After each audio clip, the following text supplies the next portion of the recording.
আজকে একটা গজল লিখছি, রাসূলের অপমানে যদি কাঁদে না তোর মন, মুসলিম নয় মুনাফিক তুই রাসূলের দুশমন। এই আওয়াজে মানি না, হাত তুলে বলো ঠিক কিনা। আজকে গাড়িতে বসে লিখছি, একটা কলি লিখছি। একজন মানুষ কত বড় মিথ্যুক হলে সে অন্যের কবিতা নিজের নামে চালিয়ে দিতে পারে। দেখুন, আমরা সকলেই জানি এই কবিতাটি কাজী নজরুল ইসলামের লিখিত, কিন্তু তিনি বলছেন এই কবিতা নাকি তার লিখিত। হাদিসের মধ্যে ইরশাদ হয়েছে, যে ব্যক্তি মিথ্যা বলবে সে মুনাফিক হয়ে যায়।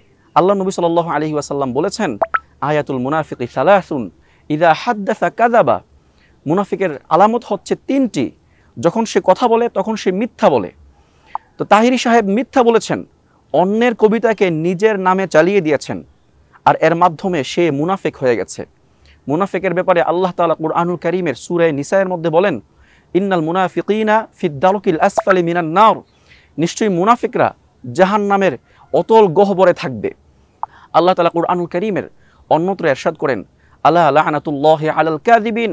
জেনে রাখো মিথ্যুকদের উপর আল্লাহর লানত।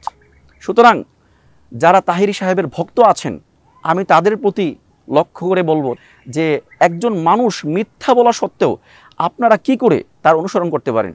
আপনারা সকলেই জানেন উক্ত কবিতাটি কাজী নজরুল ইসলামের লিখিত, কিন্তু আপনাদের সকলের সামনেই তাহিরি সাহেব বললেন যে এই কবিতাটি নাকি তার লিখিত। ডাহা মিথ্যা কথা। এই মিথ্যা কথা সত্ত্বেও আপনারা যে তার অনুসরণ করছেন, আপনারা হঠকারিতার পরিচয় দিচ্ছেন। আর হঠকারী ব্যক্তিকে আল্লাহ তাআলা পছন্দ করেন না, সত্য অনুসন্ধানী ব্যক্তিকে আল্লাহ পছন্দ করেন। তাই আপনাদেরকে বলবো, তাহিরি সাহেবকে চিনুন, তার সম্পর্কে ভালো করে জানুন, তার পড়াশোনা কি আছে, তার ব্যাকগ্রাউন্ড কি, সে কোন লেভেল থেকে উঠে আসছে সেটা ভালো করে দেখুন। দেখার পর তার অনুসরণের চিন্তা করবেন। নয়তো শেষ জামানা এসে গেছে, এই জামানাতে মানুষের ঈমান রাখাটা খুবই টাফ হবে, খুবই কঠিন হয়ে পড়বে। আল্লাহর নবী সাল্লাল্লাহু আলাইহি ওয়াসাল্লাম বলেছেন, কিয়ামতের আগে ইউসবিহুর রাজুলু মুমিনান ওয়া ইউমসি কাফিরান। যে কোনো ব্যক্তি সকালে থাকবে মুমিন, বিকালে কাফের হয়ে যাবে। বিকালে মুমিন থাকবে, সকাল হতে না হতেই সে কাফের হয়ে যাবে। কারণ সেই জামানাটা হবে খুবই কঠিন এক জামানা। কোন ব্যক্তি কিসের মাধ্যমে কিভাবে অন্যকে ফিতনার মধ্যে ফেলবে, অন্যকে বিভ্রান্ত করবে, সেটা বোঝার মতো উপায় কারো থাকবে না। এজন্যে আপনাদেরকে বলি, একজন মিথ্যুক কখনো দিনের খাদেম হতে পারে না। একজন মিথ্যুক কোনো দিন মানুষের উপকার করতে পারে না। তাই তার অনুসরণের ক্ষেত্রে অবশ্যই সতর্ক থাকবেন।